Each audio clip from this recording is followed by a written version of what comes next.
Praise be to God. We welcome all of you in the glorious name of our Lord and Savior, Jesus Christ. We thank God for this 246th Kodambakam Zoom Bible study meeting. To begin with, we shall start the meeting with the word of prayer. We welcome all of you in the glorious name of our Lord and Savior, Jesus Christ. To begin with, we shall start the meeting with the word of prayer. Gracious and loving Heavenly Father, glorious God, we thank and praise Thee for this blessed time that Thou hast granted unto us to come to Thy holy word in this manner, in this fashion. Time before, we did not know Thee, and we were aliens and strangers unto Thee. But now, here we are. We thank Thee for Thy goodness, mercy, and grace, for Thy love, for Thy peace, for Thy joy, everything that Thou hast abundantly given us through Christ Jesus. We praise and glorify Thy name. Father, we once again thank and praise Thee for Thy word, which comes to us now and then. May these Bible study times enrich our hearts with Thy word. May we put it in our personal study in a better way for Thy glory, for Thy blessings on us. Lord, we know it is Thy will that we should come to Thy word. May the word be more used in our lives so that we may come closer to Thee, closer to the wounded side, closer to the heart of God, and we give glory to Thee. Pray for the speaker, Brother Shaiju Varghese, Dr. Shaiju Varghese from Stewart's Bible College. Continue to be with the servant. May Thy servant deliver the right word at the right time for Thy glory.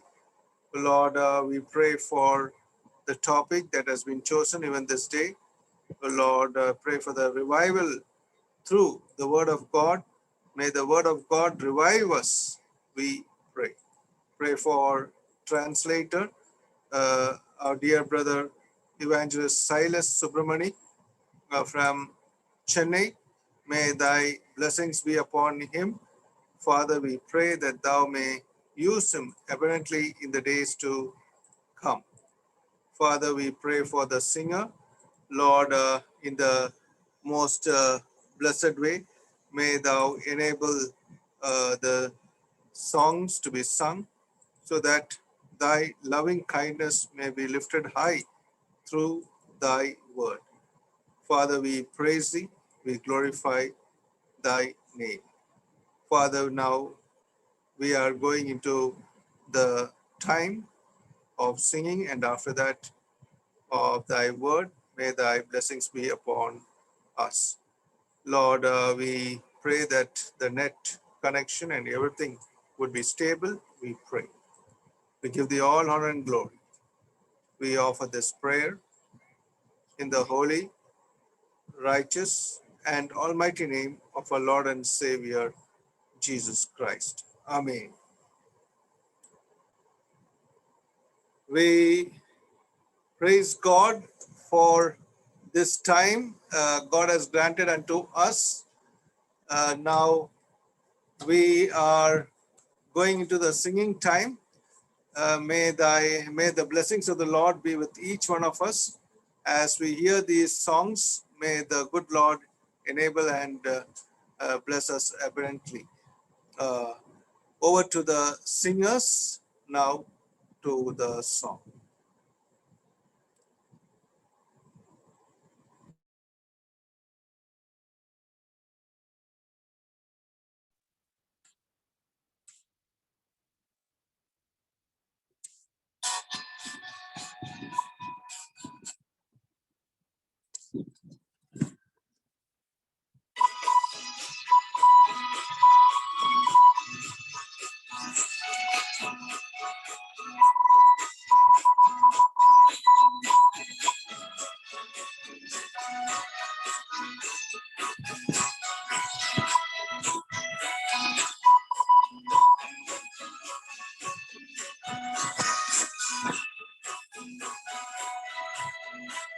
எந்த நாவில் புது பாட்டு எந்த நேசு தருகிறார்.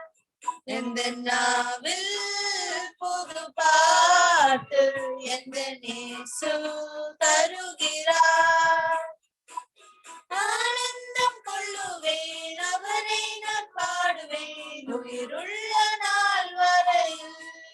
அல்லேலூயா. ஆனந்தம் கொள்ளுவேன் அவரை நான் பாடுவேன் உயிருள்ள நாள் வரையில்.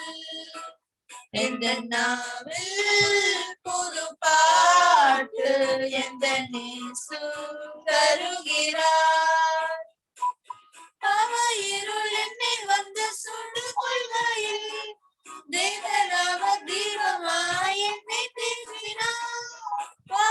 இருள் என்னை வந்து சுடு கொள்கையில் தேவநாம தீபமாய் என்னை தேற்றினார். ஆனந்தம் கொள்ளுவேன் அவரை நான் பாடுவேன் உயிருள்ள நாள் வரையில். அல்லேலூயா. ஆனந்தம் கொள்ளுவேன் அவரை நான் பாடுவேன் உயிருள்ள நாள் வரையில். எந்த நாவில் புது பாட்டு எந்த நேசு தருகிறார். பாதை நோயும் வந்த போது வேண்டல் கேட்டினார். பாதை காட்டி துன்பம் எல்லாம் நீக்கி மீட்டிட்டார். பாதை நோயும் வந்த போதும் வேண்டல் கேட்டிட்டார். பாதை காட்டி துன்பம் எல்லாம் நீக்கி மீட்டிட்டார். ஆனந்தம் கொள்ளுவேன் அவரை நான் பாடுவேன் உயிருள்ள நாள் வரையில். அல்லேலூயா. ஆனந்தம் கொள்ளுவேன் அவரை நான் பாடுவேன் உயிருள்ள நாள் வரையில். எந்த நாவில் புது பாட்டு எந்த நேசு தருகிறார். சேற்றில் வீழ்ந்த என்னை அவர் தூக்கி எடுத்தார். நாற்றமல்ல ஜீவ ரத்தம் கொண்டு மாற்றினார். சேற்றில் வீழ்ந்த என்னை அவர் தூக்கி எடுத்தார். நாற்றமெல்லாம் ஜீவ ரத்தம் கொண்டு மாற்றினார். ஆனந்தம் கொள்ளுவேன் அவரை நான் பாடுவேன் உயிருள்ள நாள் வரையில். அல்லேலூயா. ஆனந்தம் கொள்ளுவேன் அவரை நான் பாடுவேன் உயிருள்ள நாள் வரையில். எந்த நாவில் புது பாட்டு எந்த நேசு தருகிறார். இவ்வுலக பாடு என்னை எரிசித்திடும். அவ்வுலக வாழ்க்கை நான் காத்திருக்கிறேன். இவ்வுலக பாடு என்னை எண்ணி செய்திடும். அவ்வுலக வாழ்க்கை நான் காத்திருக்கிறேன். ஆனந்தம் கொள்ளுவேன் அவரை நான் பாடுவேன் உயிருள்ள நாள் வரையில். அல்லேலூயா. ஆனந்தம் கொள்ளுவேன் அவரை நான் பாடுவேன் உயிருள்ள நாள் வரையில். எந்த நாவில் புது பாட்டு எந்த நேசு தருகிறார். எந்த நாவில் புது பாட்டு எந்த நேசு தருகிறார்.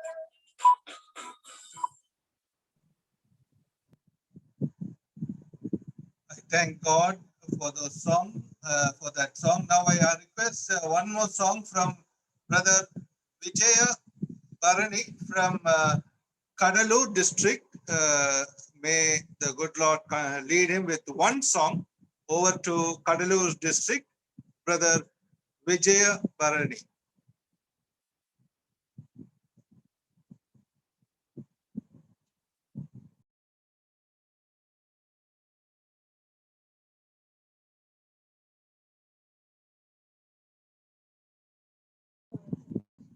பிரதர் உங்க ஆடியோ அன்மியூட் பண்ணுங்க. பிரதர் விஜய் ராஜாதி ராஜனேசு ராஜாதி ராஜனேசு மேகமேல் வந்திடுவார். அவரோடு நானும் சென்றிடுவேன். காணாத காட்சி எல்லாம் கண்டு அங்கே மகிழ்ந்திடுவேன். பொன்னான வீதியில் வலம் வருவேன். என் உன்னதரை, என் உயர்ந்தவரை, நல்லவரை, என் வல்லவரை அந்த விண்ணொளி தேசத்தில் கண்டு மகிழ்வேன். ராஜாதி ராஜனேசு மேகமீதில் வந்திடுவார். அவரோடு நானும் சென்றிடுவேன். காணாத காட்சி எல்லாம் கண்டு அங்கே மகிழ்ந்திடுவேன்.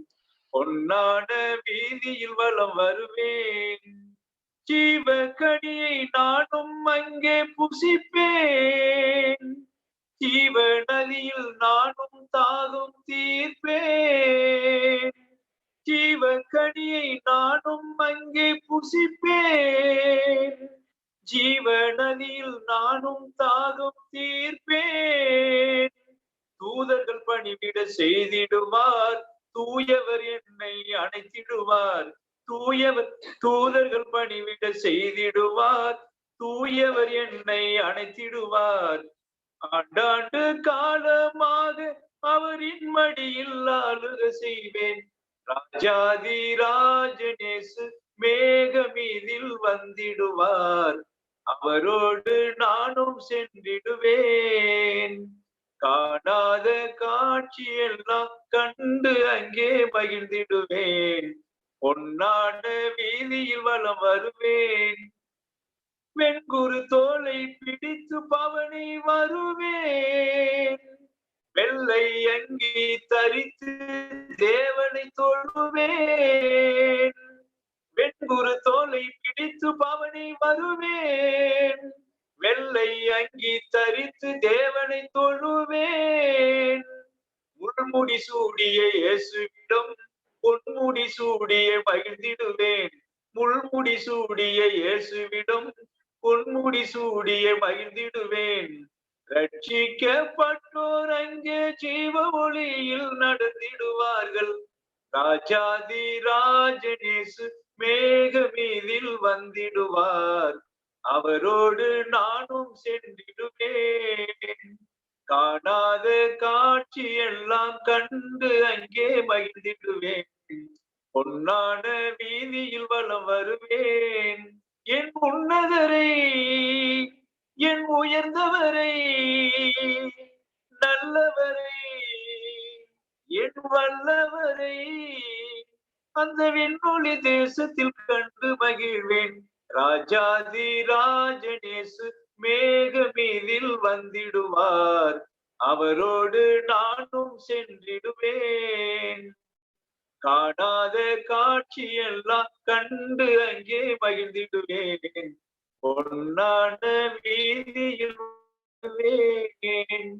ராஜாதி ராஜனேசு மேகமீதில் வந்திடுவார். அவரோடு நாமும் சென்றிடுவோம். காணாத காட்சி எல்லாம் கண்டு அங்கே மகிழ்ந்திடுவேன். பொன்னான வீதியில் வலம் வருவேன். Praise the Lord. Praise the Lord, brother. Praise the Lord, brother. Thank you very much for the song. May the blessed Lord be with you.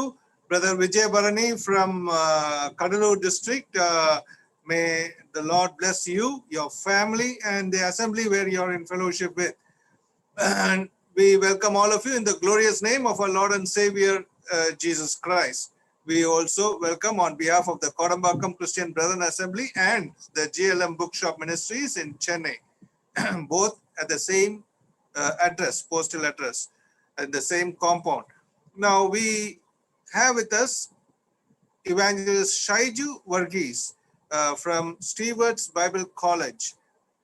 We thank God for him having accepted our invitation and come to this evening Bible study. Brother Shaiju Varghese has already taken and covered the whole of First Peter, the book of First Peter, the epistle of First Peter, and we had a wonderful in-depth Bible study on First Peter till date. We are now this day on the topic of the revival through the word of God. So through the word of God. So may God use Brother Silas, Brother Shaiju in this and be with us. Now we also have Brother Evangelist Silas Subramani from Saligram Christian Assembly in Chennai, and he will be translating the Bible study from English to Tamil. Brother has also accepted our invitation, and we praise God for that.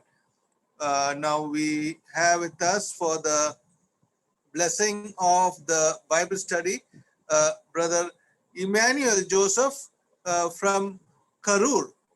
Brother Emmanuel Joseph from Karur will pray for the blessing of the Bible study. Over to Karur, Brother Emmanuel Joseph. Brother, praise the Lord. நாம் Praise the Lord, ஜெபிக்கலாம். brother. Praise the Lord. எங்களை அளவில்லாமல் நேசித்து வழிநடத்துகிற அன்பின் பரலோக பரமபிதாவே, நல்ல தேவனே, துதிக்கிறோம், ஸ்தோத்திரிக்கிறோம். நேற்றும் இன்றும் மாறாத தேவனை, மகத்துவமானவரை, மாட்சிமை நிறைந்தவரை நாங்கள் போற்றுகிறோம், வாழ்த்துகிறோம், வணங்குகிறோம். கர்த்தாவே, நீர் ஒருவராய் பெரிய காரியங்களை செய்கிற வல்லமையுள்ள தேவனாக இருக்கிற கர்த்தாவே, நீர் எங்களுக்கு மட்டும் எங்களுடைய வாழ்க்கையிலே பாராட்டின எல்லா விதமான நன்மைகளுக்காக நன்றி செலுத்துகிறோம். கர்த்தாவே, நாங்கள் இதோ நான் இனத்தை செலுத்துவோம், என் ரட்சிப்பின் பாத்திரத்தை எடுத்துக்கொண்டு சபையினுடைய துதிப்பேன் என்று சொல்லி சங்கீதக்காரன் சொல்லுகிறார். அதே போல் ஆண்டவரே, நாங்களும் கர்த்தாவே தொழுது கொள்கிறோம், ஆராதிக்கிறோம், வாழ்த்துகிறோம், வணங்குகிறோம். நீர் ஒருவரே ஆராதனைக்கு பாத்திரராக இருக்கிறீர். அப்படிப்பட்ட மகத்துவமுள்ள தேவனை, மாட்சிமை நிறைந்தவரை நாங்கள் போற்றுகிறோம். கர்த்தாவே, எனக்கு ஒத்தாசை வரும் பருவங்களுக்கு நேராக என் கண்களை எடுக்கிறேன் என்று சொல்லி சங்கீதக்காரன் சொல்கிறார். அப்படியாக ஆண்டவரே, நாங்கள் கர்த்தாவே, நீர் எங்களுக்கு ஒத்தாசை அனுப்பி எங்களை விடுவிக்கிறவராய், பாதுகாக்கிறவராய், இம்மட்டும் வழி நடத்துகிற தேவக்காக நன்றி செலுத்துகிறோம். இதோ தாங்குவேன், தப்புப்பேன், சுமைப்பேன் என்றெல்லாம் நம்முடைய வாக்குத்தத்தங்களை கொடுத்திருக்கிறீர்கள் நன்றி செலுத்துகிறோம். நாட்களிலே கர்த்தாவே, பிள்ளைகள் மூலமாக இப்படிப்பட்டதான ஒரு நல்ல தருணங்களை எங்களுக்கு கொடுத்து வருகிறீர்கள் நன்றி செலுத்துகிறோம். நாங்கள் கர்த்தாவே வீடுகளில் அமர்ந்து கொண்டு கர்த்தாவுடைய மெல்லி சத்தத்தை கேட்கத்தக்கதாக மட்டுமா நீ பாராட்டுகிறீர்கள் எல்லா நன்மைகளுக்காக நன்றி செலுத்துகிறோம். விசேஷமாக நாளிலும் கர்த்தாவே, தாசன் சோர சைஜு வர்கீஸ் அவர்கள் மூலமாக கொடுக்கக்கூடிய இந்த செய்தியை நிதாமைகளை ஆசிரியமாக ஜீவிக்கிறோம். அதை மொழிபெயர்க்கக்கூடியதான சோர செயல சொல்லுக்காக ஜீவிக்கிறோம். கர்த்தாவே, ஏற்ற வார்த்தைகளாலே கொடுத்தவரை நிறைக்க வேண்டுமா ஜீவிக்கிறோம். வல்லாவின் கர்த்தாவே, கிருபை கூட இருந்து வழிநடத்த வேண்டுமாம் கருத்துக்கள் விசேஷமாக இந்த கூட்டங்களை நடத்தக்கூடியதான சோர சுந்தர் ஜான்சன் அவர்களுக்காக, குடம்பாக்கம் சபையாருக்காக, ஜிஎல் புக் மினிஸ்டருக்காக ஜெபிக்கிறோம். கர்த்தாவே, அவர்கள் இப்படிப்பட்டதான பல விதமான ஊழியங்களே கர்த்தாவே தங்களை ஈடுபடுத்தி கொண்டு செய்து வருகிறார்கள். கர்த்தா அப்படிமான ஆசீர்வாதத்தை வழி கட்டளிட வேண்டுமாம் கருத்துக்கள் கொடுக்கிறோம். பாடல்கள் பாடி நாமத்தை மேம்படுத்துறதான மக்களுக்காக ஸ்தோத்திரம் செலுத்துகிறோம்.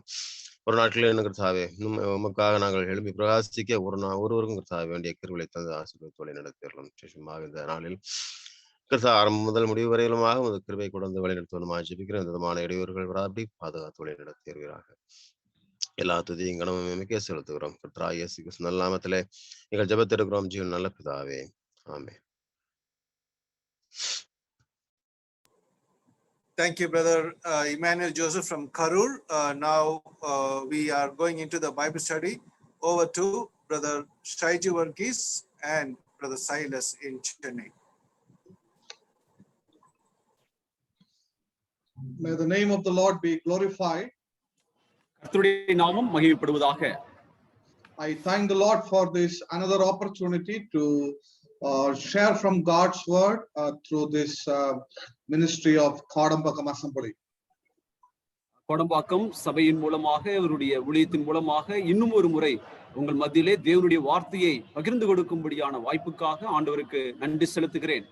As we are together in God's presence, let us pray that the Lord may make this time a blessing to all of us. இந்த சமயத்திலே அவருடைய சமூகத்தில் இருக்கிற இந்த வேளையில் தேவன் தாமே அவருடைய இந்த வேலையை நமக்கு ஆசீர்வதித்து தரும்படியாக ஜெபத்தோடு நாம் அமர்ந்திருப்போம். And I greet you all in the precious name of our Lord Jesus Christ this evening. இந்த மாலை வேளையிலே உங்கள் அனைவரையும் இரட்சகராகிய இயேசு கிறிஸ்துவின் நாமத்திலே என் வாழ்த்துக்களை தெரிவிக்கிறேன். We know that down through the centuries, God's people have gone through the cycles where the word of God has been neglected. சரித்திரத்திலே நாம் பார்க்கும் பொழுது தேவனுடைய வசனமானது புறக்கணிக்கப்பட்ட அந்த நிலைமையிலே தான், தேவனுடைய பிள்ளைகளாலே புறக்கணிக்கப்பட்ட நிலைமையிலே தான் அந்த வரலாற்றிலே நாம் பார்க்க முடியும். We know that as a result of that, the spiritual condition of his people had been deteriorated. இதன் நிமித்தமாக தேவனுடைய பிள்ளைகளுடைய வாழ்க்கையின் ஆவிக்குரிய நிலைமையானது அது மிகவும் மோசமான நிலைமையிலே குறைவுபடக்கூடிய நிலைமையில் காணப்பட்டது. Whenever such things happened in the history, எப்பொழுதெல்லாம் இப்படிப்பட்ட நிலைமை சரித்திரத்திலே ஏற்பட்டதோ, God sends his judgment in the midst of the people. தேவன் தம்முடைய நியாய தீர்ப்பை தம்முடைய பிள்ளைகள் மத்தியிலே அனுப்புகிறார். At the same time, when they turn towards the word of God, God sends a revival in their midst. அதே சமயத்திலே தம்முடைய ஜனங்கள் தேவனுடைய வசனத்தின்பால் திரும்பும் பொழுது ஆண்டவர் அவர்கள் மத்தியிலே ஒரு மறுமலர்ச்சி எழுப்புதலை அங்கே கொண்டு வருகிறார். So this evening, one thing that I just want to emphasize is, இந்த மாலைகளிலே ஒரு காரியத்தை நான் வலியுறுத்தி சொல்வது என்னவென்றால், the world in which we are living today is also going through a kind of God's judgment. நாம் வாழக்கூடிய இந்த உலகமானது தேவனுடைய நியாய தீர்ப்பு என்ற அந்த ஒரு கட்டத்திலே தான் இந்த உலகமானது இப்பொழுது சென்று கொண்டிருக்கிறது. We know that almost for a year we are facing a severe kind of pandemic that has attacked many lives and many areas of our living today. இந்த நாட்களிலே இந்த கொடிதான கொள்ளை நோயானது அநேகருடைய வாழ்க்கையிலே பாதிப்புகளை ஏற்படுத்தி இருக்கிறது. அது வாழ்க்கையிலும் மற்றும் உள்ள காரியங்களிலும் நம்முடைய வாழ்க்கையிலேயும் மிகப்பெரிய பாதிப்பை அங்கே ஏற்படுத்தி இருக்கிறது. For many months God has stopped us from coming together to worship as an assembly. சபையாக வந்து தேவனை ஆராதிக்கக்கூடிய அந்த ஒரு காரியமானது அநேக மாதங்கள் அங்கே நடைபெறாமல் தேவனாலே நிறுத்தப்பட்ட நிலைமையிலே காணப்பட்டது. God has stopped us from observing Lord's Supper for many months. அநேக மாதங்கள் தேவன் தாமே அவருடைய மேஜையிலே நாம் பங்கு பெறாதபடிக்கு முடியாதபடிக்கு தேவன் தாமே அதை நிறுத்தி இருந்தார். God said not to us. தேவன் சொன்னார் இல்லை என்று சொல்லி. But what happened? Many people tried their own way to make so many substitutes. ஆனால் அநேகர் என்ன செய்தார்கள் என்றால் அநேக உபாயங்களை அவர்கள் தாங்களே ஏற்படுத்தி கொண்டதை நாம் இந்த காலங்களிலே பார்க்க முடியும். But one thing let me remind this evening. ஆனால் ஒரு காரியத்தை நான் இப்பொழுது சொல்ல அதாவது நினைப்பூட்ட விரும்புகிறேன். When God says no, it is no. தேவன் இல்லை என்று சொன்னால் அது இல்லை என்பதுதான் பொருள். We should never try to do the things in our own ways in a way that which neglects the truth of the word of God. நாம் நம்முடைய வழிகளிலே அங்கே செய்து தேவனுடைய சத்தியத்தை நாம் ஒருபொழுதும் புறக்கணிக்க கூடாது. That is known as compromise. அதுதானே சரி என்று ஒத்துப்போகக்கூடிய ஒரு நிலைமையாக இருக்கிறது. Now this evening my question is, what is your response in this kind of situation that had been taken place in our lives? என்னுடைய கேள்வி இந்த மாலை வேளையிலே என்னவென்றால், இப்படிப்பட்ட சூழ்நிலையிலே என்னுடைய பிரதிபலிப்பு என்னுடைய பங்கு என்னவாக இருக்கிறது? God said not to us. தேவன் நம்மை பார்த்து இல்லை என்று சொன்னார். Why God said not to us? ஏன் நம்மை பார்த்து இல்லை என்று ஆண்டவர் சொன்னார்? What happened in our lives? நம்முடைய வாழ்க்கையிலே என்ன நடைபெற்றது? What happened in our church lives? நம்முடைய சபை வாழ்க்கையிலே என்ன நடைபெற்றது? We are not ready to evaluate us. நம்மை நாமே அங்கே நிதானித்து பார்க்க நமக்கு நேரம் இல்லை. We are very busy to find out several other reasons for it. அதற்காக பல்வேறு காரணங்களை அங்கே நாம் தேடக்கூடியவர்களாக அங்கே இருந்தோம். But this evening let me make it very clear. ஆனால் இந்த மாலைகளிலே ஒன்றை தெளிவாக சொல்லுகிறேன். When God sends his judgment in the lives of the people of God and in the world, he wants to revive us. இந்த உலகத்திலும் தேவனுடைய பிள்ளைகள் மத்தியிலும் ஆண்டவர் தம்முடைய நியாய தீர்ப்பை அனுப்பும் பொழுது அதனுடைய நோக்கம் என்னவென்றால் நம்மை அங்கே எழுப்புதலுக்குள்ளாக கொண்டு வரும்படியாகவே அதை செய்கிறார். He wants to send revival in the midst of each one of us. நம் ஒவ்வொருவருடைய மத்தியிலும் அங்கே எழுப்புதலை கொண்டு வரும்படியாக அதை அனுப்புகிறார். But the matter here that we need to understand is, ஆனால் இங்க இருக்கிற நாம் புரிந்து கொள்ள வேண்டிய அங்க விஷயம் என்னவென்றால், if you want to enjoy the revival in your personal life and in the midst of your assembly, உங்கள் சபையின் மத்தியிலும் உங்களுடைய தனிப்பட்ட வாழ்க்கையிலும் அந்த எழுப்புதலை நீங்கள் அனுபவிக்க வேண்டும் என்றால், You need to have a renewed emphasis on the word of God. வேத வசனத்தில் மறுமலர்ச்சி அடைந்த ஒரு நிலைமை நமக்கு காணப்பட வேண்டும். You need to have a strong emphasis in God's word. தேவனுடைய வசனத்திலே அழுத்தமான ஒரு பதிவு நமக்கு இருக்க வேண்டும்.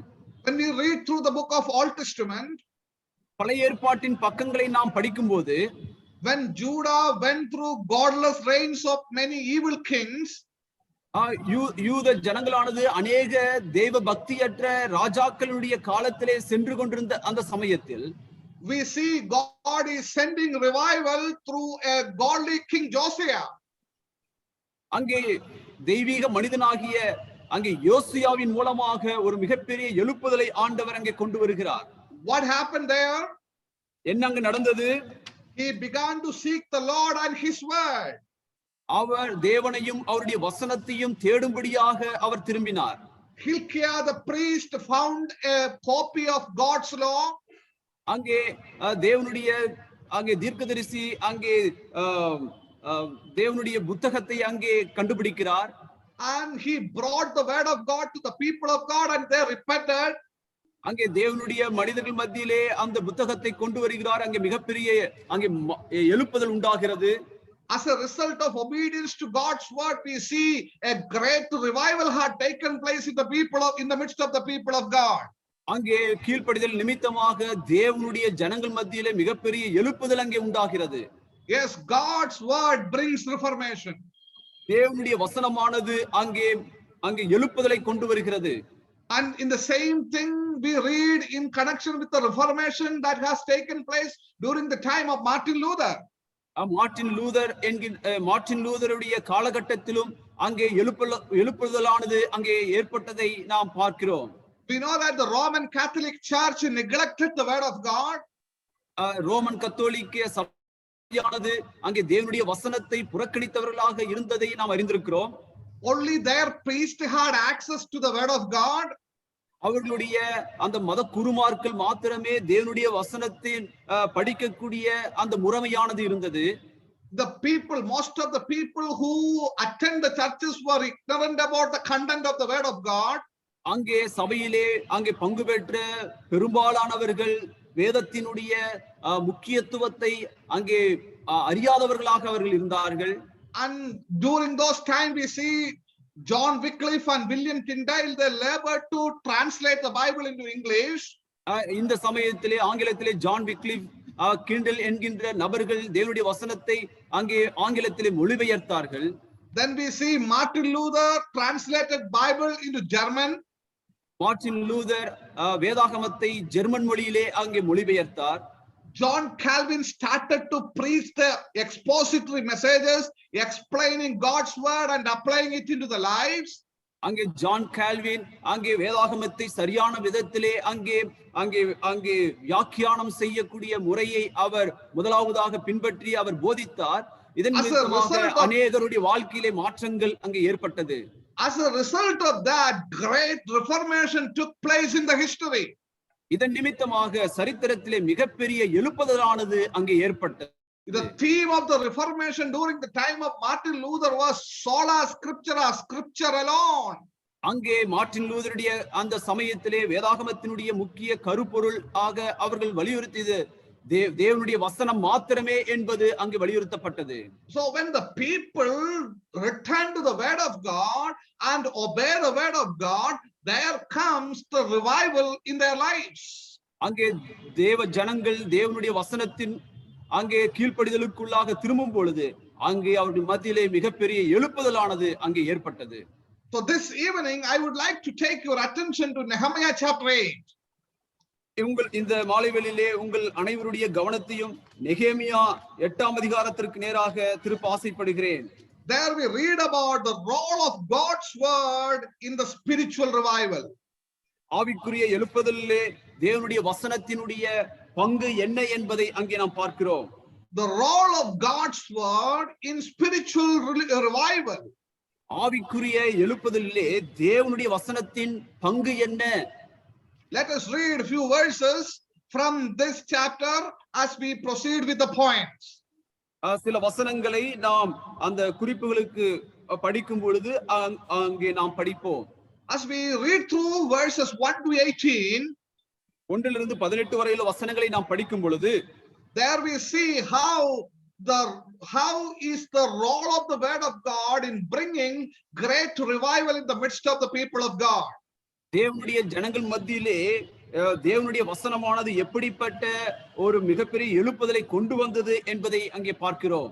Now we know that we all are living in a time period where the entertainment has its most significant prominence. நாம் வாழ்ந்து கொண்டிருக்கிற அந்த காலமானது மிக அதிகமாக அங்கே விளையாட்டு காரியங்கள் அல்லது பொழுதுபோக்கான காரியங்கள் நிறைந்த ஒரு காலகட்டத்திலே நாம் வாழ்ந்து கொண்டிருக்கிறோம். In most of the meetings today, the entertainment becomes the substitutes for word of God. இன்றைக்கு தேவனுடைய அநேகம் இந்த கூட்டங்களானது இந்த பொழுதுபோக்குக்கு அங்கே மாறாக அங்கே வந்து நிற்கிறது. In many meetings, very little time is given for the preaching of the word of God. அநேக இடங்களிலே தேவனுடைய வசனத்திற்கு மிக குறைந்த நேரமே அங்கே ஒதுக்கப்படுகிறது. If you attend a very special meeting and if the meeting get late, what they do is just to cut short of the message.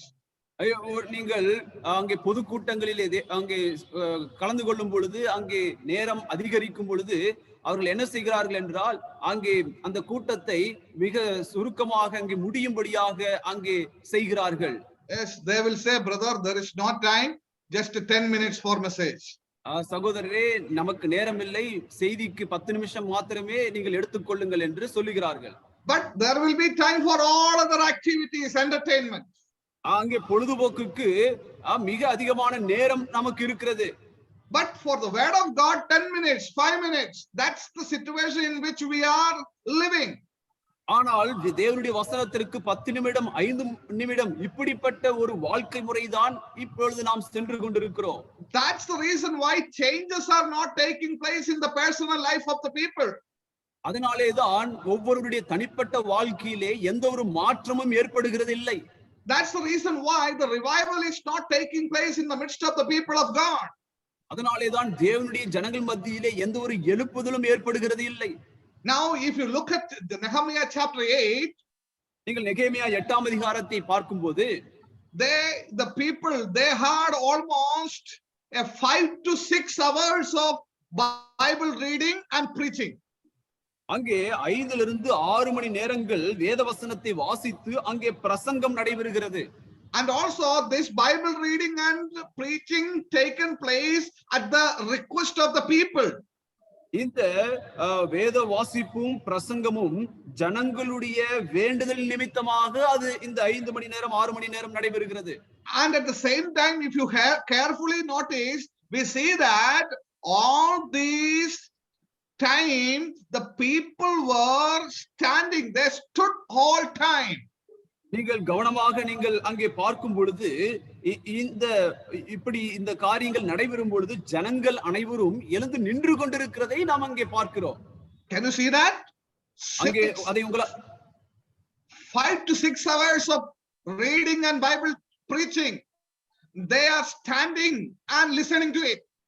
5-6 மணி நேர வேத வாசிப்பு மற்றும் பிரசங்கத்திலே ஜனங்கள் கவனமாக கேட்டு அங்கே நின்று கொண்டு அங்கே கேட்டுக் கொண்டிருக்கிறார்கள்.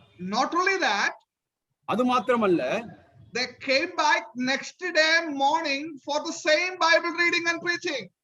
அடுத்த நாள் காலையிலே அதே பகுதியை அதே வேத வாசிப்பு மற்றும் பிரசங்கம் அதே காரியத்திற்காக கூடி வருகிறார்கள். That was remarkable. அது மிகவும் மெச்சிக்கொள்ளப்பட வேண்டிய ஒன்று. And as a result of that, we see an unusual revival came in the midst of the people of God. இதன் நிமித்தமாக மிக அற்புதமான ஒரு எழுப்புதலானது அவர்கள் ஜனங்கள் மத்தியிலே ஏற்பட்டது. So the center of every great revival is God's word. எல்லா எழுப்புதலினுடைய மைய புள்ளியாக இருப்பது தேவனுடைய வசனம். That is something that we all need to understand it at this present age. இந்த காலகட்டத்திலே நாம் அனைவரும் புரிந்து கொள்ள வேண்டிய ஒரு காரியமாக இருக்கிறது. Yes, we all need to have the same attitude the people of God had during the time of Nehemiah. நெகேமியாவின் காலத்திலே தேவனுடைய ஜனங்கள் கொண்டிருந்த அந்த ஒரு காரியமானது இப்பொழுது நமக்கும் அதுவே நம்முடைய லக்காக இருக்க வேண்டும். So let us consider what was their important consideration for the word of God in this context. இந்த பின்னணியிலே அவர்களுடைய தேவனுடைய வசனத்தில் அவர்கள் கொண்டிருந்த நோக்கம் என்ன என்பதை நாம் தெளிவாக புரிந்து கொள்ள வேண்டும். Now number 1, முதலாவதாக, for spiritual renewal, God's people must read the word of God. ஆவிக்குரிய ஒரு மாற்றம் ஏற்பட வேண்டும் என்றால் தேவ ஜனங்கள் வேத வசனத்தை வாசிக்க வேண்டும். For the spiritual renewal, God's people must read the word of God. ஆவிக்குரிய அங்கே மாற்றத்திற்கு தேவனுடைய ஜனங்கள் தேவனுடைய வசனத்தை வாசிக்க வேண்டும். If you read verse 1 here, ஒன்றாவது வசனத்தை நீங்கள் வாசிக்கும் பொழுது, the people gathered together and they asked Ezra to bring the scroll of the law of Moses. அங்கே நாம் படிக்கிறோம், கர்த்தர் இஸ்ரவேலுக்கு கற்பித்த மோசேயின் நியாயப்பிரமாண புத்தகத்தை கொண்டு வர வேண்டும் என்று வேதபாரகனாகிய எஸ்ராவுக்கு சொன்னார்கள், ஜனங்கள் சொன்னார்கள் என்று வாசிக்கிறோம். The people requested Ezra to bring the law that the Lord has given to them. தேவன் அவர்களுக்கு கொடுத்த அந்த நியாயப்பிரமாண புத்தகத்தை கொண்டு வர வேண்டும் என்று ஜனங்கள் அங்கே முறையிட்டார்கள். They read it publicly from dawn until noon. அங்கே காலையிலிருந்து மாலை வரைக்கும் அங்கே வேத வசனத்தை அவர்கள் வாசித்தார்கள். Now this public reading was important during those days. இந்த காலகட்டத்திலே அங்கே பொது இடத்திலே இருந்து தேவனுடைய வசனத்தை வாசித்தல் என்பது முக்கியத்துவம் வாய்ந்த ஒன்று. Because the copies of the law were not available to everyone. ஏனென்றால் எல்லாருக்கும் இந்த தேவனுடைய வசனத்தின் பிரதிகளானது அங்கே இல்லை. Even during the New Testament time period also, the public reading of the word of God was necessary because the copies were very rare. புதிய ஏற்பாட்டு காலத்திலும் இப்படிப்பட்ட பொது இடத்தில் நின்று தேவனுடைய வசனத்தை வாசித்தல் முக்கியத்துவம் வாய்ந்ததாகிறது. ஏனென்றால் அங்கே எல்லாருக்கும் இந்த பிரதிகளானது அங்கே இல்லாமல் இருந்ததே. Till 15th century when this printing press was found, அங்கே 50ஆம் நூற்றாண்டில் தான் இந்த 15ஆம் நூற்றாண்டில் தான் இந்த பிரிண்டிங் பிரஸ், அதாவது அச்சிடக்கூடிய அந்த முறைமையானது அங்கே வழக்கத்தில் வந்தது. Till that time, the public reading was very much significant because the copies of the scripture was not available to everybody. அந்த காலகட்டம் வரைக்கும் பொது இடத்தில் இருந்து தேவனுடைய வசனத்தை வாசித்தல் என்பது வழக்கமாக இருந்தது. ஏனென்றால் எல்லாருக்கும் அந்த பிரதிகள் கிடைக்க பெறாதது காரணமாகவே. And we know that when it comes into the time period of Ezra here, இங்கே எஸ்ராவினுடைய அந்த காலகட்டத்திலே நாம் வரும் பொழுது, there we read that the people asked him to bring the law and read from it.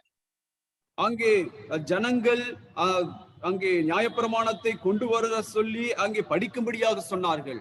But when it comes into our time period today, ஆனால் இப்பொழுது நம்முடைய காலகட்டத்திலே நாம் வரும் பொழுது, and when we consider our culture today, நம்முடைய கலாச்சாரத்தை நாம் கவனிக்கும் பொழுது, we know how to read and we know we have all the facilities for reading. நமக்கு எப்படி படிக்க வேண்டும், படிப்பதற்கான எல்லா வகையான அநேக ஏதுக்கள் நம்மிடத்தில் இருக்கிறது. And at the same time, if anybody doesn't know how to read, still we have facilities through which we can teach them. அப்படி சிலருக்கு எப்படி படிக்க வேண்டும் என்று தெரியாமல் இருந்தாலும் அநேக வாய்ப்புகள் இருக்கிறதை நாம் அவர்களுக்கு சொல்லித் தர முடியும். And at the same time, we have Bible readily available for all of us. வேதாகமமானது எல்லாருடைய கைகளிலும் இருக்கும்படியான சூழ்நிலை இப்பொழுது இருக்கிறது. In our own languages, நம்முடைய தாய்மொழியில். But the question this evening is, ஆனால் இந்த மாலை வேளையில் உள்ள கேள்வி என்னவென்றால், how much time you really spend to read the word of God? தேவனுடைய வசனத்தை படிக்கும்படியாக எவ்வளவு மணி நேரங்கள் நீங்கள் ஒதுக்குகிறீர்கள்? We sit in front of computer. நாம் இந்த கம்ப்யூட்டருக்கு முன்பதாக நாம் உட்காருகிறோம். We sit in front of the TVs. நாம் தொலைக்காட்சிக்கு முன்பதாக உட்காருகிறோம். We spend time with our mobiles. நம்முடைய அந்த மொபைலிலே நாம் நேரத்தை செலவிடுகிறோம். But how much time we really use to read the word of God? ஆனால் தேவனுடைய வசனத்தை படிக்கும்படியாக எவ்வளவு நேரங்கள் நீங்கள் செலவழிக்கிறீர்கள்? My dear brothers and sisters, let me make it very clear. If the revival needs to take place in your life, then you need to spend time in reading the word of God. என்னை கேட்டுக்கொண்டிருக்கிற அருமையான சகோதர சகோதரிகளே, உங்கள் இடத்திலே அங்கே எழுப்புதல் உண்டாக வேண்டும் என்றால் தேவனுடைய வசனத்தை படிக்கும்படியாக நீங்கள் நேரம் ஒதுக்க வேண்டும். Number 2, இரண்டாவதாக, for spiritual revival, God's people must reverently hear his word. அங்கே நம் மத்தியில எழுப்புதல் உண்டாக வேண்டும் என்றால் தேவனுடைய ஜனங்கள் அங்கே அங்கே கவனத்தோடு, அதாவது மரியாதையோடு தேவனுடைய வசனத்தை கேட்க வேண்டும். Number 1, God's people must read the word of God. முதலாவதாக தேவனுடைய ஜனங்கள் அவருடைய வசனத்தை வாசிக்க வேண்டும். And number 2, for the spiritual renewal, God's people must reverently hear his word. அங்கே நம்ம மத்தியில எழுப்புதல் உண்டாக வேண்டும் என்றால் தேவனுடைய ஜனங்கள் கனத்தோடு தேவனுடைய வசனத்திற்கு அங்கே செவி கொடுக்க வேண்டும். Listen me very carefully. என்னை கவனமாக கேளுங்கள். Having good ears doesn't guarantee that you really hear. ஏதோ எனக்கு நல்ல காது இருப்பது என்பது நீங்கள் வசனத்தை கேட்கிறீர்கள் என்பதற்கான உத்தரவாதம் கிடையாது. Yes, God had made each of us with 2 ears that cannot be closed. தேவன் நமக்கு 2 காதுகளை அவர் கொடுத்திருக்கிறார், அது ஒருபொழுதும் மூடாது. But we sometimes close our minds. ஆனால் சில நேரங்களிலே நம்முடைய மனதை நாம் அடைத்துக் கொள்கிறோம். Therefore we do not hear anything. அதனாலே எதையும் நாம் கேட்பது இல்லை, கேட்க முடிவதில்லை. When a person closes his mind, he will come to a state where he doesn't hear anything. அங்கே ஒரு மனிதன் தன்னுடைய மனதை அங்கே அடக்குவான் என்றால் எதையும் கேட்காத நிலைமையிலே தான் அவன் காணப்படுகிறான். And we will be just hearing some sound of words. ஏதோ நாம் சத்தத்தை மாத்திரமே அங்கே கேட்டுக்கொண்டிருக்கிறோம். Many times this is the experience of married people. இதுதான் அங்கே திருமணமானவர்களுடைய அங்கே அனுபவமாக இருக்கிறது. Your wife maybe keep on talking to you. உங்களுடைய மனைவி அங்கே தொடர்ச்சியாக பேசிக்கொண்டே இருக்கிறார்கள். You must be reading a newspaper. நீங்கள் ஏதோ அதாவது நியூஸ் பேப்பரை படித்துக் கொண்டிருப்பீர்கள். You might be looking at your mobiles. நீங்கள் உங்கள் மொபைலை எங்க பார்த்து கொண்டிருப்பீர்கள். And she will be keep on talking. அவர்கள் தொடர்ச்சியாக பேசிக்கொண்டே இருப்பார்கள். Actually you do not hear anything that she said. ஆனால் விஷயம் என்னவென்றால் அவர்கள் பேசக்கூடிய எதையும் நீங்கள் காதிலே போடுவதில்லை.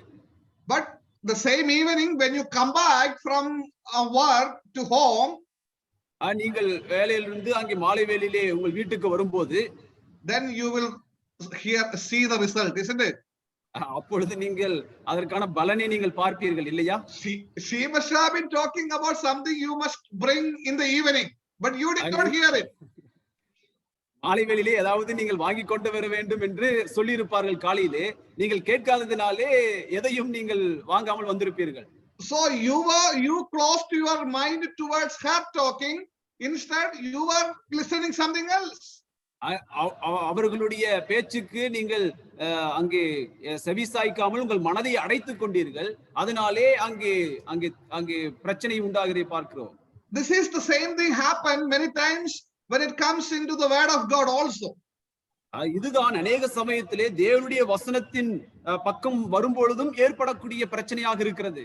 When the word of God is preached, you are physically present there. நீங்கள் சரீர பிரகாரமாக அமர்ந்து கொண்டிருக்கிற போது தேவனுடைய வசனம் உங்களிடத்திலே பிரசங்கிக்கப்படுகிறது. And you are physically present there. நீங்கள் சரீர பிரகாரமாக அங்கு உட்கார்ந்து இருக்கிறீர்கள். But your mind will be wandering here and there. ஆனால் உங்களுடைய மனதானது இங்கும் அங்கும் அலைவாய்கிறது. You will never be able to listen what is preached there. அங்கே என்ன பிரசங்கம் பண்ணப்படுகிறது என்று உங்களால் கிரகிக்க முடிவதில்லை. That's what happening with many of the believers today. இன்றைக்கு அநேக விசுவாசிகளுடைய நிலைமை அதுவாக தான் இருக்கிறது. That's the reason why Jesus said, அதனாலேதான் இயேசு சொன்னார், he who has ear to hear, let him hear. காதுள்ளவன் கேட்க கடவன் என்று அவர் சொன்னார். Yes, if you have ear, you have to hear. உங்களுக்கு காது இருக்கும் என்றால் நீங்கள் கேட்க வேண்டும். Not only that, Jesus made it very clear in Luke's Gospel, chapter 8 verse 18. லூக்கா 8ஆம் அதிகாரம் 18வது வசனத்திலே மேலும் ஆண்டவர் தெளிவாக சொல்லுகிறார், You need to take care of your listening. உங்களுடைய நீங்கள் கேட்கக்கூடிய விதத்தை குறித்து கவனமாக இருக்க வேண்டும் என்று சொல்லுகிறார். You need to learn to listen reverently God's word. தேவனுடைய வசனத்தை அங்கே கனத்தோடு கேட்க வேண்டும். That is what we read in the time of Nehemiah here. அதைதான் நெகேமியாவின் காலத்திலே நாம் படிக்கிறோம். They were attentive to the word of God. Verse 3. அவர்கள் தேவனுடைய வசனத்திலே மிக கவனமாக அவர்கள் இருந்தார்கள். That's what we read in verse 3. அதைதான் 3வது வசனத்திலே படிக்கிறோம். And then in verses 5 and 6, 5, 6 ஆகிய வசனங்களிலே they show their reverence toward the word of God. தேவனுடைய வசனத்தின்பால் அவர்கள் காட்டின அங்கே மரியாதையை நாம் பார்க்கிறோம். They stood up.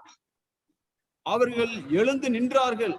Yes, as if greeting a royal visitor, they stood up. எப்படி அங்கே ஒரு ராஜ மனிதனை அங்கே கனம் பண்ணுவார்களோ அதை போல அங்கே எழுந்து நின்றார்கள். And they bowed down and worshiped. அங்கே அங்கே குனிந்து முகங்குப்புற விழுந்து. Yes, here we read with reverence, they were attentive to the word of God. They were hearing God's word. ஆகவே தேவனுடைய வசனத்தை அங்கே கனத்தோடு அங்கே கனப்படுத்தி அங்கே கேட்கிறதை இங்கே நாம் படிக்கிறோம். So one thing that I want to make clear here is, ஒரு காரியத்தை இங்கே தெளிவுபடுத்த நான் விரும்புகிறேன். Attentiveness to the word of God comes from your reverence to the word of God. உங்களுடைய கவனமான தேவனுடைய வசனத்தை கவனித்தலானது நீங்கள் எந்த அளவிற்கு தேவனுடைய வசனத்திற்கு கனத்தை கொடுக்கிறீர்கள் என்பதிலிருந்து புறப்படுகிறது. Yes, that is very important. அது மிகவும் முக்கியத்துவம் வாய்ந்தது. Yes, your attentiveness to God's word will come from your reverence towards God's word. நீங்கள் தேவனுடைய வசனத்தை கவனிக்கக்கூடிய அந்த விதமானது நீங்கள் தேவனுடைய வசனத்திற்கு எந்த அளவிற்கு கனத்தையும் மரியாதையும் கொடுக்கிறீர்கள் என்பதிலிருந்து அது வருகிறது. If you maintain a reverence towards God's word, தேவனுடைய வசனத்திற்கு நீங்கள் மதிப்பையும் மரியாதையும் நீங்கள் அங்கே கொடுப்பீர்கள் என்றால், if you consider that it is the sovereign God speaking to us through his word, சர்வ வல்லமையுள்ள தேவன் தம்முடைய வார்த்தையின் மூலமாக என்னோடு பேசுகிறார் என்று நீங்கள் எண்ணுவீர்கள் என்றால், and that real reverence will lead you to have a very careful attentiveness to the word of God. அந்த கவனமான அந்த கனமானது உங்கள் வாழ்க்கையிலே மிக கவனத்தோடு தேவனுடைய வசனத்தை கேட்கக்கூடிய அங்கே வாழ்க்கைக்குள்ளாக அங்கே கொண்டு செல்லும். So my dear brothers and sisters, let me make one thing very clear. ஆகவே என்னுடைய அருமையான சகோதர சகோதரிகளே, ஒரு காரியத்தை தெளிவாக நான் சொல்லுகிறேன். You are failing in hearing God's word because you are not having a reverence towards God's word. நீங்கள் தேவனுடைய வசனத்தை கேட்பதிலே நீங்கள் தவறி போவதனுடைய காரணம் என்னவென்றால், தேவனுடைய வசனத்திற்கு கொடுக்க வேண்டிய கனத்தையும் மரியாதையும் நீங்கள் கொடுக்காததினாலேதான். When God's word is preached to you, your mind is wandering here and there because you are not giving the reverence to the God's word. தேவனுடைய வசனம் பிரசங்கிக்கப்படும் பொழுது உங்கள் மனமானது இங்கும் அங்கும் செய்வதனுடைய காரணம் என்னவென்றால், நீங்கள் தேவனுடைய வசனத்திற்கு கொடுக்க வேண்டிய கனத்தையும் மரியாதையும் கொடுக்காதது நிமித்தமே. So think about yourselves this evening. இந்த மாலைகளிலே உங்களை குறித்து நீங்களே சிந்தித்து பாருங்கள். Yes, when you have that reverence towards God's word, you will make it point that I will hear God's word without any fail. தேவனுடைய வசனத்திற்கு நீங்கள் கனத்தை கொடுப்பீர்கள் என்றால், நீங்கள் உங்கள் வாழ்க்கையிலே நான் இனிமேல் எந்த ஒரு சலனமும் இல்லாமல் தேவனுடைய வசனத்திற்கு நான் செவி சாய்ப்பேன் என்கின்ற உறுதியை நீங்கள் ஏற்க முடியும். Then comes the revival. அப்பொழுதுதானே உங்கள் வாழ்க்கையிலே ஒரு எழுப்புதல் உண்டாகும். Such relationship with God's word will bring revival in your lives. இப்படிப்பட்ட ஒரு நெருக்கமான உறவானது உங்கள் வாழ்க்கையிலே அங்கே மிகப்பெரிய எழுப்புதலை கொண்டு வரும். So number one, ஆகவே முதலாவதாக for spiritual revival, God's people must read God's word. ஆவிக்குரிய எழுப்புதலுக்காக தேவனுடைய பிள்ளைகள் தேவனுடைய வசனத்தை வாசிக்க வேண்டும்.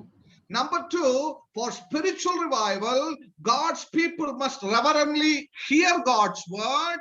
இரண்டாவதாக எழுப்புதலுக்காக தேவனுடைய பிள்ளைகள் தேவனுடைய வசனத்தை அங்கே கனத்தோடு அங்கே கேட்க வேண்டும். Number three, மூன்றாவதாக for spiritual revival, God's word must be taught. ஆவிக்குரிய எழுப்புதலுக்கு தேவனுடைய வசனமானது போதிக்கப்பட வேண்டும். For spiritual revival, God's word must be taught. ஆவிக்குரிய எழுப்புதலுக்கு தேவனுடைய வசனமானது போதிக்கப்பட வேண்டும். And now here in verses 7 and 8 we read, இங்கே 7 மற்றும் 8 வசனங்களை நாம் படிக்கிறோம். there we read, those men who stood on the platform with Ezra explained the law to the people of God. அங்கே மேடையிலே நின்று அங்கே வாசித்த அந்த எஸ்ரா தேவனுடைய வசனத்தை அங்கே விளங்க பண்ணினான் என்று படிக்கிறோம். The teachers made the reading clear and gave the meaning of what they read. அந்த ஆசிரியர்கள் அங்கே தேவனுடைய வசனத்தை அங்க வாசித்து அதனுடைய கருத்தை அங்கே விளங்கும்படியாக செய்தார்கள். Yes, much Bible teaching is needed today. இந்த நாட்களிலே அதிகமாக தேவனுடைய வசனம் போதிக்கப்படுதல் அவசியம். That is the area where we have failed at the present time. இந்த பகுதியிலே தான் நாம் அங்கே தோற்று போனவர்களாக இருக்கிறோம். And I thank the Lord for this Kodambaka Assembly for their initiation in carrying out the teaching ministry of God's word in through different medias. Kodambakkam சபையாருக்கு நான் என் நன்றியை தெரிவித்துக் கொள்கிறேன். பல விதங்களிலே இப்படிப்பட்ட முறைகளிலே தேவனுடைய வசனமானது அங்கே விளங்க செய்யும்படியான ஒரு முன்னேற்ற பாதையிலே நீங்கள் சென்று கொண்டிருப்பதை நினைத்து அங்கே நான் மகிழ்கிறேன். This is what needed today. இதுதானே இந்த காலத்திற்கு ஏற்புடையதாக இருக்கிறது. Now when you consider the early centuries, we see that God's word was very clearly taught every day and the people were very much attracted towards the teaching of God's word. முதல் நூற்றாண்டிலே தேவனுடைய வசனமானது கவனமாக அங்கே ஒவ்வொரு நாளும் அங்கே போதிக்கப்பட்டது. அங்கே ஜனங்கள் அதை கவனமாக கவனித்தார்கள் என்பதை நாம் பார்க்கிறோம். But we see that in many cases today, the teaching of the word of God is neglected. ஆனால் இன்றைய காலகட்டத்திலே பார்க்கும் பொழுது அநேக சமயத்திலே தேவனுடைய வசனமானது அங்கே போதிக்கப்படுதலானது அங்கே மறக்கப்பட்ட நிலைமையில இருக்கிறது. That's the reason why we do not find any revival in the midst of the people of God today. இதனாலே தான் தேவனுடைய ஜனங்கள் மத்தியிலே எந்த ஒரு எழுப்புதலும் இல்லாததற்கான காரணம். We see spiritual deterioration in the midst of the people of God in our churches. நம்முடைய சபையில இருக்கக்கூடிய தேவ ஜனங்கள் மத்தியிலே அங்கே வீழ்ச்சியின் நிலைமைக்கு காரணம் இதுவாக இருக்கிறது. What a tragedy it is. எவ்வளவு பெரிய ஒரு மோசமான நிலைமை என்று பாருங்கள். Our churches are not careful in bringing God's word and its teaching to the people of God. தேவனுடைய ஜனங்கள் மத்தியிலே நம்முடைய சபைகளானது தேவனுடைய வசனத்தை கொண்டு வருவதிலும் அதை போதிப்பதிலும் அங்கே நாம் அக்கறையற்றவர்களாக இருக்கிறோம். My dear brothers and sisters, let me make it very clear that unless and until God's word is going to be taught in our churches, in the midst of our people, nobody can expect any revival in your personal life or in your church life. ஆகவே என்னை கேட்டுக்கொண்டிருக்கிற அருமையான பிரியமானவர்களே, நம்முடைய சபையில் தேவனுடைய வசனமானது அங்கே போதிக்கப்படவில்லை என்றால் தனிப்பட்ட வாழ்க்கையிலும் சபையின் வாழ்க்கையிலும் எந்த ஒரு எழுப்புதலையும் நாம் காண முடியாது. Now when it comes into the teaching of God's word, தேவனுடைய வசனத்தை போதித்தல் என்ற இந்த காரியத்தில் நாம் வரும்போது you need to understand few important things here. சில காரியங்களை நீங்கள் கவனமாக கவனிக்க வேண்டும். It is not that however and whatever you want you teach and go away. எது வேண்டும் என்றாலும் என்ன வேண்டும் என்றாலும் பிரசங்கித்து விட்டு போவது, அதாவது போதித்து விட்டு போவது என்பது அல்ல. That is not what the Lord expects from us. அதுவல்ல தேவன் நம்மிடத்திலிருந்து எதிர்பார்ப்பது. Now, when it comes into the teaching of God's word, தேவனுடைய வசனத்தை போதித்தல் என்ற காரியத்தில் நாம் வரும்போது, number one, முதலாவதாக teaching must be accurate. போதித்தல் என்பது அங்கே சரியாக இருக்க வேண்டும். Yes, you need to accurately teach from God's word. தேவனுடைய வசனத்திலிருந்து மிக சரியான விதத்திலே நீங்கள் அங்கே போதிக்க வேண்டும். It is not your imagination and your thinking and something else you need to teach. ஏதோ உங்களுடைய கற்பனையிலிருந்து நீங்கள் நினைக்கிறதை எது வேண்டும் என்றாலும் அங்கே போதிப்பது அல்ல. Instead, you need to make sure that you are teaching accurately from God's word as the author states it. அந்த தேவனுடைய வசனத்திலிருந்து மிக சரியான விதத்திலே அந்த எழுத்தாளர் என்ன சொல்லுகிறாரோ அதை அங்கே குறிப்பிடக்கூடியவர்களாக நாம் போதிக்க வேண்டும். So when you teach, number one, you need to teach it accurately. நீங்கள் போதிக்கும் பொழுது மிக சரியான விதத்திலே போதிக்க வேண்டும். Number two, you need to teach in a clear way. இரண்டாவதாக தெளிவான விதத்திலே நீங்கள் போதிக்க வேண்டும். Your teaching must be clear. உங்களுடைய போதனையானது தெளிவாக இருக்க வேண்டும். We know that the crowd will be different. உங்களுடைய அங்கே அந்த இருக்கக்கூடியவர்கள் பல வித்தியாசமான நிலைமையில இருப்பவர்களாக இருக்கலாம். But you should make sure that you are teaching according to their capacity of understanding. அவர்கள் புரிந்து கொள்ளக்கூடிய திறமைக்கு தக்கவாறு உங்களுடைய போதனையானது அங்கே இருக்க வேண்டும். What you teach must be clear to all who are present there. அங்கே உங்களுக்கு இருக்கக்கூடிய எல்லாரும் புரிந்து கொள்ளக்கூடிய விதத்திலே உங்களுடைய அங்கே போதனையானது இருக்க வேண்டும். So teaching must be accurate. ஆகவே உங்களுடைய போதனையானது சரியாக இருக்க வேண்டும். Number two, teaching must be clear. இரண்டாவதாக உங்களுடைய அங்கே போதனையானது தெளிவாக இருக்க வேண்டும். Number three, teaching must be applied to the life. மூன்றாவதாக அந்த நீங்கள் போதிக்கக்கூடிய போதனையானது அவருடைய வாழ்க்கையிலே அபியாசப்படுத்தக்கூடிய நிலைமையில் இருக்க வேண்டும். Your teaching should bring changes in the life of the people. உங்களுடைய போதனையானது ஜனங்களுடைய வாழ்க்கையிலே மாற்றத்தை கொண்டு வர வேண்டும். You should tell them what difference the Lord is expecting from your life. உங்களுடைய வாழ்க்கையிலிருந்து அங்கே எப்படிப்பட்ட மாற்றத்தை தேவன் எதிர்பார்க்கிறார் என்பதை போதிக்க வேண்டும். Number four, நான்காவதாக the teacher must be committed in the teaching. அங்கே போதிக்கக்கூடியவர் தேவனுடைய வசனத்திலே அவர் அங்கே தன்னை ஒப்பு கொடுத்தவராக இருக்க வேண்டும். He should be committed for the purpose of teaching. அங்கே போதிக்கக்கூடிய அந்த ஊழியத்திலே தன்னை ஒப்பு கொடுத்தவராக இருக்க வேண்டும். He should spend his effort and time and energy to the process of studying and preparing and teaching the God's word. அங்கே தேவனுடைய வசனத்தை போதிக்கும்படியாக தன்னுடைய நேரம், தன்னுடைய பணம், தன்னுடைய பலன் எல்லாவற்றையும் அங்கே செலவழித்து அங்கே உட்கார்ந்து அங்கே படிக்கக்கூடியவராக இருக்க வேண்டும். So the teaching, such a way, the teaching is very much necessary in the body of Christ in order to have a revival in the midst of the people of God. ஆகவே தேவனுடைய ஜனங்கள் மத்தியிலே ஒரு எழுப்புதல் உண்டாக வேண்டும் என்றால் இப்படிப்பட்ட அங்கே போதிக்கக்கூடிய நிலைமையானது காணப்படுவது அவசியமுள்ள ஒன்றாக இருக்கிறது. So number one, for the spiritual revival, God's people must read God's word. ஆகவே தேவனுடைய பிள்ளைகளுடைய ஆவிக்குரிய எழுப்புதலுக்காக அவர்கள் தேவனுடைய வசனத்தை படிக்க வேண்டும். Number two, for the spiritual revival, God's people must reverently hear God's word. தேவனுடைய ஜனங்கள் ஆவிக்குரிய எழுப்புதலுக்காக தேவனுடைய அங்கே வசனத்தை அங்கே மதிப்போடு அங்கே கேட்க வேண்டும். Number three, for the spiritual revival, God's people must teach God's word. தேவனுடைய ஜனங்களுடைய ஆவிக்குரிய எழுப்புதலுக்காக அங்கே தேவனுடைய பிள்ளைகள் போதிக்க வேண்டும். And number four, நான்காவதாக for the spiritual revival, God's people must respond positively to God's word. அங்கே தேவ ஜனங்களுடைய ஆவிக்குரிய எழுப்புதலுக்காக தேவனுடைய பிள்ளைகள் தேவனுடைய வசனத்திற்கு சரியான விதத்திலே அங்கே மதிப்பளிக்க வேண்டும். God's people must respond to God's word in a positive manner. அதாவது முறையான விதத்திலே அல்லது சரியான விதத்திலே தேவனுடைய பிள்ளைகள் தேவனுடைய வசனத்திற்கு அங்கே தங்களை பிரதிபலிக்க வேண்டியவர்களாக இருக்கிறார்கள். Let me make one thing very clearly this evening. ஒரு காரியத்தை நான் தெளிவாக சொல்லுகிறேன்.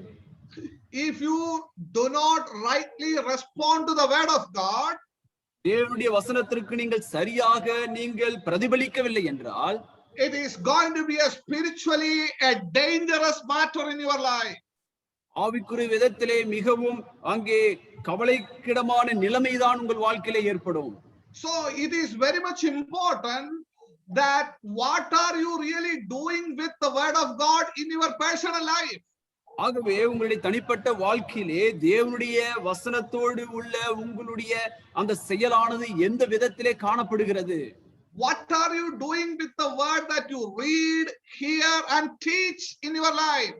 உங்கள் வாழ்க்கையிலே தேவனுடைய வசனத்தோடு உள்ள அந்த ஐக்கியத்திலே கேட்பதிலும் பிரசங்கிப்பதிலும் அதை படிப்பதிலும் உள்ள நிலைமை எவ்விதமாக இருக்கிறது? How do you respond to this word? இந்த வசனத்திற்கு நீங்கள் எந்த அளவிற்கு அங்கே பிரதிபலிக்கிறீர்கள்? That is something very important and that is to be considered very specially this evening. ஆகவே இந்த மாலை வேளையிலே கவனத்தோடு இதற்கு நாம் அங்கே மறு உத்தரவு கொடுப்பது அவசியமுள்ள ஒன்றாக இருக்கிறது. If you are not going to rightly respond to God's word, the revival can never take place in your life. சரியான விதத்திலே நீங்கள் இதற்கு நீங்கள் உங்கள் வாழ்க்கையிலே பிரதிபலிக்கவில்லை என்றால் நிச்சயமாக இது உங்கள் வாழ்க்கையில எந்த ஒரு மாற்றத்தையும் எழுச்சியையும் கொண்டு வர முடியாது. Every time once the message is over, we usually pray like this. ஒவ்வொரு முறையும் செய்தி முடித்த பிறகு நாம் ஜெபிக்கக்கூடிய இப்படிப்பட்ட வார்த்தைகள். Oh Lord, thank you for the message. ஆண்டவரே இந்த செய்திக்காக நன்றி. Help us to practice it. இதை நான் அனுபவமாக்க எனக்கு உதவி செய்யும். But the question is, கேள்வி என்னவென்றால், how many of us really practice it? நம்மில் எத்தனை பேர் இதை நாம் அனுபவமாக்கி இருக்கிறோம், அனுபவப்படுத்தும்? How many of us really and rightly respond to the word that you read and hear? நீங்கள் கேட்கக்கூடிய நீங்கள் படிக்கக்கூடிய தேவனுடைய வசனத்திற்கு சரியான விதத்திலே எத்தனை பேர் அதற்கு பதிலளிக்கிறீர்கள்? That is very very important. அது மிக மிக கவனிக்கப்பட வேண்டியது. If the right responses do not come from your part, your spiritual life is not going to be revived anymore. சரியான விதத்திலே உங்கள் வாழ்க்கையிலே அதற்கு நீங்கள் அங்கே பதிலளிக்கவில்லை என்றால் உங்களுடைய ஆவிக்குரிய தனிப்பட்ட வாழ்க்கையிலே எந்த ஒரு எழுப்புதலையும் கொண்டு வந்து சேர்க்க முடியாது.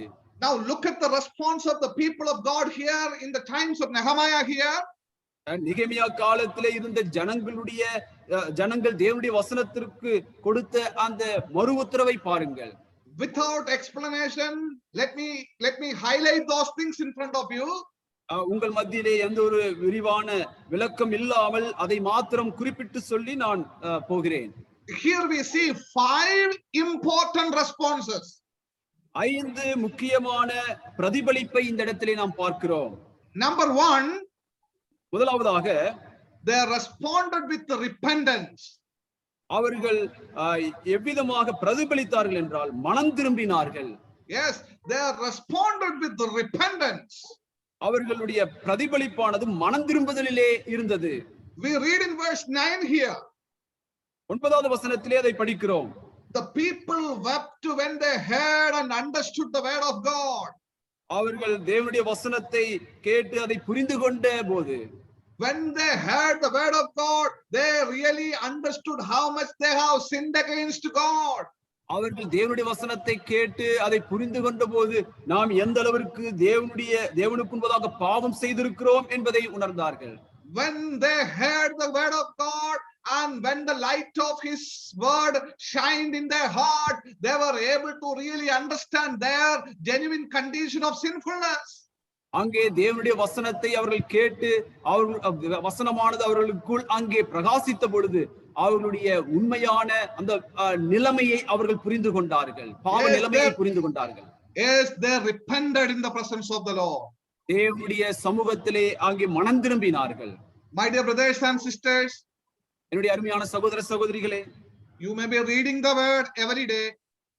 நீங்கள் ஒவ்வொரு நாளும் தேவனுடைய வசனத்தை படிக்கிறீர்கள். You may be hearing the word every day. ஒவ்வொரு நாளும் தேவனுடைய வசனத்தை கேட்கிறீர்கள்.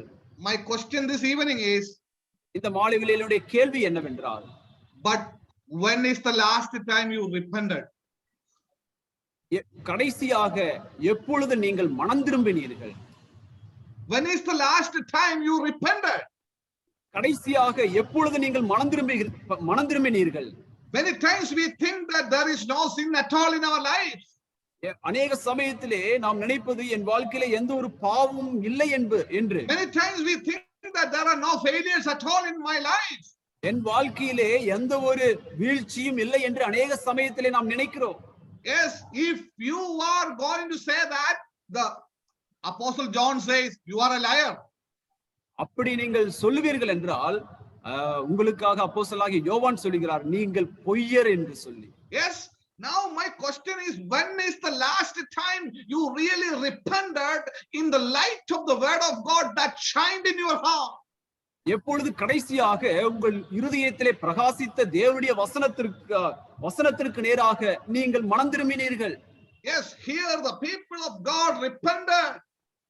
இங்கே தேவனுடைய ஜனங்கள் மனம் திரும்பினார்கள். And number 2, இரண்டாவதாக they responded to the word with great joy.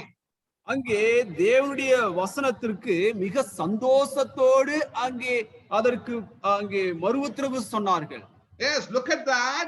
The godly repentance quickly break up into great joy. அங்கே தெய்வீக அந்த மனம் திரும்புதலானது அங்கே சந்தோஷத்திற்கு நேராக அங்கே நடத்தி சென்றது. Godly joy fled over their hearts. தெய்வீக அந்த சந்தோஷமானது அவருடைய இருதயங்களை அங்கே நிரப்பினது. That is what we read in verses 9 and 10. அதைதானே 9 மற்றும் 10 வசனங்களிலே நாம் படிக்கிறோம். My dear brothers and sisters, அருமையான சகோதர சகோதரிகளே, when the Lord speaks to you through his word, தேவன் தம்முடைய வசனத்தின் மூலமாக உங்களோடு பேசும்போது, he doesn't want to hurt you. உங்களை ஒருபோதும் அங்கே நோகடிக்க அவர் விரும்பவில்லை. Instead, he wants to heal you. மாறாக உங்களை சுகப்படுத்த விரும்புகிறார். And he wants you to enjoy the joy that comes out of the healing that he brings through his word in your life. உங்கள் வாழ்க்கையிலே அவருடைய வசனத்தின் மூலமாக கொண்டு வரக்கூடிய அந்த சுகத்தை நீங்கள் அனுபவிக்கும்படியாக ஆண்டவர் அந்த இடத்துல விரும்புகிறார். He wants you to have such a great joy of that healing. அந்த சுகத்தினுடைய அந்த சந்தோஷம் உங்கள் வாழ்க்கையிலே பெருகும்படியாக அவர் விரும்புகிறார். When you repent and receive the forgiveness and the healing from the Lord, நீங்கள் மனம் திரும்பி தேவனுடைய அந்த சுகத்தை நீங்கள் பெற்றுக்கொள்ளும் போது the great joy fills our heart. அந்த மிகப்பெரிய சந்தோஷமானது நம்முடைய இருதயத்தை அங்கே நிரப்புகிறது. So they responded to God's word with repentance and joy. அங்கே தேவனுடைய வசனத்தின்பால் உள்ள அவருடைய பிரதிபலிப்பானது மனம் திரும்புதலிலும் சந்தோஷத்திலும் நேராக காணப்பட்டது. Not only that, அது மாத்திரமல்ல, number 3, they responded to God's word with good deeds. அங்கே மூன்றாவதாக நற்கிரியைகளின் மூலமாக நற்செயலின் மூலமாக தேவனுடைய வசனத்திற்கு நேராக அவருடைய பிரதிபலிப்பு இருந்தது. Yes, now when it comes into verse 10, அங்கே 10வது வசனத்தில் நாம் வரும்பொழுது, Ezra and Nehemiah reminded the people concerning the need of meeting the need of the poor people there. அங்கே எஸ்ராவும் நெகேமியாவும் அங்கே தேவையுள்ள ஜனங்களுடைய தேவைகளை சந்திக்க வேண்டியது அவசியத்தை அங்கே உணர்த்தினார்கள். They made it very clear that there are people who doesn't have food to eat.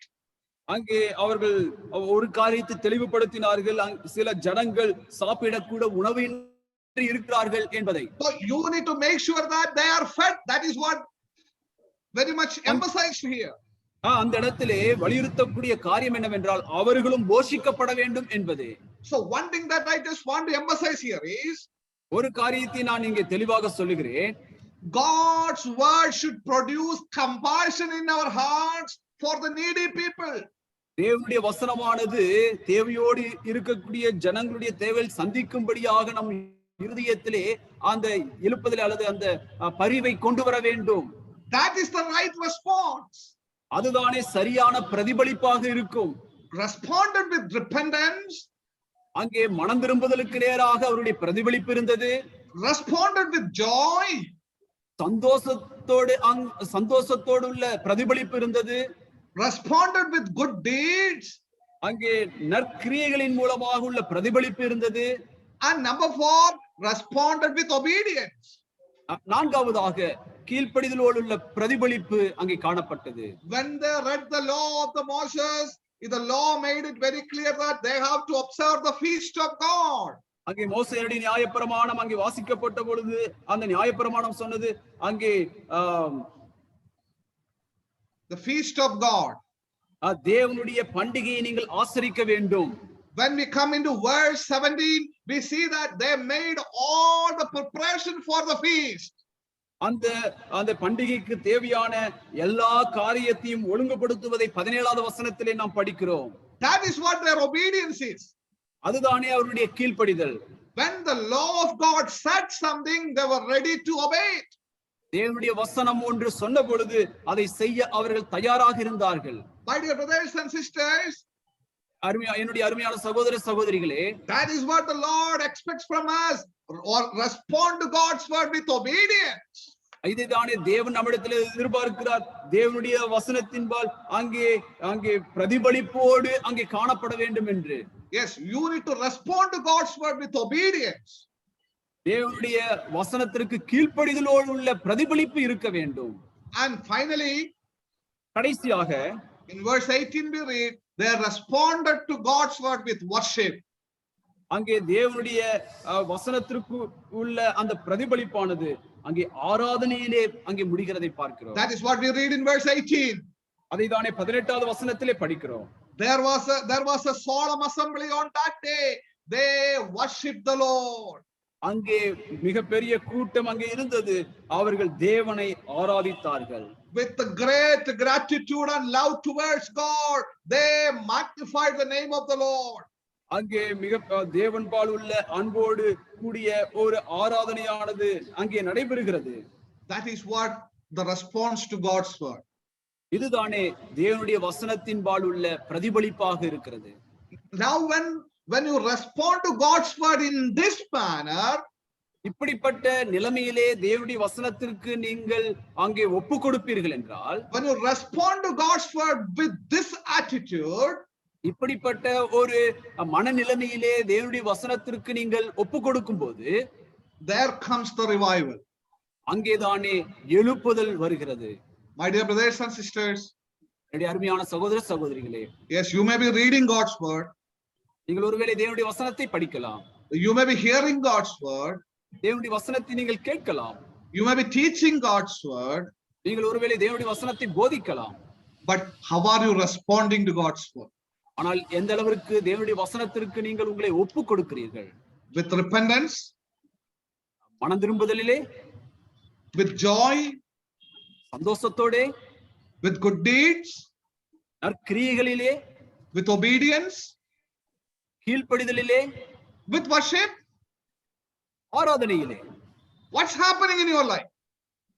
உங்கள் வாழ்க்கையிலே என்ன நடைபெற்றுக் கொண்டிருக்கிறது? How are you responding to God's word? எந்த விதத்திலே நீங்கள் தேவனுடைய வசனத்திற்கு நீங்கள் ஒப்பு கொடுக்கிறீர்கள்? Now I hope that it is clear for everybody to understand why the revival is not taking place in our life and in our assembly. ஒரு காரியத்தை இந்த மாலைவேளையிலே நீங்கள் அனைவரும் புரிந்து கொண்டிருக்க முடியும். ஏன் நம்முடைய சபையிலே, நம்முடைய வாழ்க்கையிலே அங்கே எழுப்புதல் உண்டாகாமல் இருக்கிறது? Yes, we are lacking in relation to our relationship with God's word. தேவனுடைய வசனத்தின்பால் உள்ள அந்த உறவிலே அங்கே குறைவு நம் வாழ்க்கையிலே ஏற்பட்டிருப்பதினாலே தான். Sometimes you may be very much faithful in the first 3 steps. முதல் 3 காரியத்திலே நீங்கள் ஒருவேளை உண்மையுள்ளவர்களாக இருக்கலாம். But when it comes into the final point of responding in a right way to God's word, that is the area where we are ultimately very terribly failed. கடைசியாக உள்ள அந்த சரியான விதத்திலே தேவனுடைய வசனத்திற்கு ஒப்பு கொடுக்க கூடிய அந்த நிலைமையிலே நாம் மிக மோசமான விதத்திலே அங்கே பின்வாங்கி போனவர்களாக, குறைவுபட்டவர்களாக அங்கே இருக்கிறோம். So this evening, let these words be a words of challenge and warning for each one of us. ஆகவே இந்த மாலை வேளையிலே இந்த வசனங்களானது நம் ஒவ்வொருவருக்கும் சவால் நிறைந்ததாகவும் எச்சரிப்பு கொடுக்கக்கூடிய வசனங்களாக இருக்கட்டும். God wants to revive you. உங்களுக்குள் எழுப்புதல் கொண்டு வரும்படியாக தேவன் விரும்புகிறார். God wants to revive your church. உங்கள் சபையை அங்கே எழுப்புதலுக்குள்ளாக கொண்டு வரும்படியாக விரும்புகிறார். If you want such revival to happen, அப்படிப்பட்ட எழுப்புதல் அங்கே நடைபெற நீங்கள் விரும்பினால், number one, முதலாவதாக read his word. அவருடைய வார்த்தையை படியுங்கள். Number two, இரண்டாவதாக hear his word reverently. அவருடைய வசனத்தை மிக மரியாதையோடு கேளுங்கள். Number three, மூன்றாவதாக teach his word. அவருடைய வசனத்தை போதியுங்கள். Number four, நான்காவதாக rightly respond to his word. அவருடைய வசனத்திற்கு சரியான விதத்திலே அங்கே நீங்கள் உங்கள் மனதை செலுத்துங்கள்.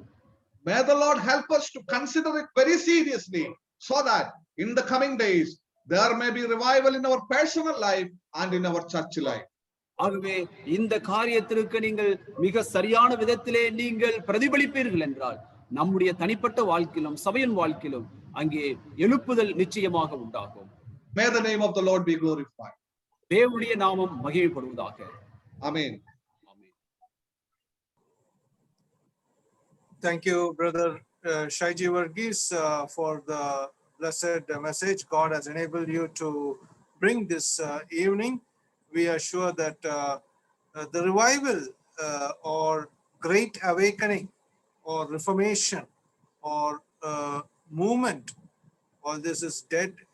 The one reason for this is the points that we have heard just now, for not reading, hearing properly, teaching properly, and very importantly, most importantly, no change in all these, responding properly. May the good Lord enable us to repent with great joy and good deeds and obey the word of God in a better way and finally worship him in truth and spirit. These are very important points, extremely important points. That's why we read the word of God, for there to be a change in us. Let us prayerfully continue to look into these matters in a serious condition, because many things are dead, as we are rightly noted in the book of Revelation, chapter 3. Now, we are closing here with this matter, and we thank also our dear brother Silas Subramani for translating the message from English to Tamil.